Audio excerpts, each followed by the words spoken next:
To check your transaction history on Uber, you can easily access it through the app or the website.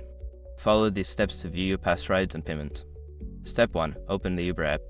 Launch the Uber app on your smartphone. Make sure you are logged into your account to access your transaction history. Step 2. Go to your profile. Tap on the menu icon, usually located in the upper left corner of the screen. From the menu, select your profile or account settings to proceed. Step 3. Access your trip history.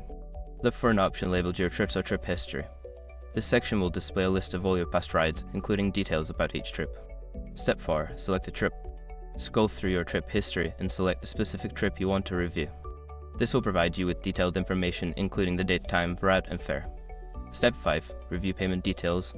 Within the trip details, you will find the payment information, including the total cost and any applicable fees. You can also view your receipts if needed. By following these steps, you can easily check your transaction history on Uber. Regularly reviewing your trips can help you keep track of your spending and ensure accuracy in your charges.